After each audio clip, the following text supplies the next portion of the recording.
आप सभी का स्वागत करते हैं भोजपुरी इंटरटेनमेंट के यूट्यूब चैनल पर। आ गए एक बार फिर बहुत ही बवाल और बहुत ही धमाकेदार अपडेट को लेकर। जो अपडेट है भैया, भोजपुरी के ट्रेंडिंग स्टार हिट मशीन कहे जाने वाले मिस्टर खेसारी लाल यादव जी की फिल्म राजा राम के भैया ट्रेलर को कल सुबह 11 बजे रिलीज़ किया जाने वाला है।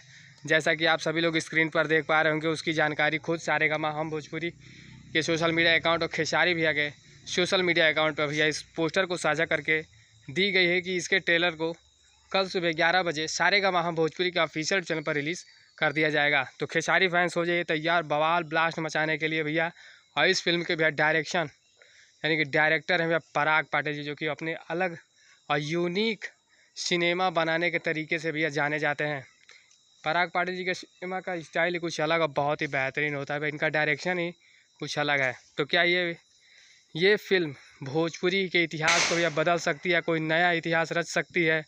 ये तो ट्रेलर देखने के बाद ही पता लगा। तो खेसारी फैंस कल अपना पावर दिखाइए भी और ट्रेलर को ट्रेंडिंग नंबर 1 पर ज़रूर पहुंचाइए। तो ऐसे भी आप भोजपुरी से जुड़ी ताज़ा खबरों को पाने के लिए भोजपुरी एंटरटेनमेंट चैनल को सब्सक्राइब करना बिल्कुल ना भूलें और बेल आइकन को ज़रूर दबाएं, ताकि हमारे चैनल पर भैया जो भी वीडियो अपलोड हो उसका नोटिफिकेशन सबसे पहले आप तक पहुँचे। तो फिर मिलेंगे हम ऐसे ही बॉल और धमाकेदार अपडेट को लेकर। तब तक जय हिंद, जय भोजपुरी।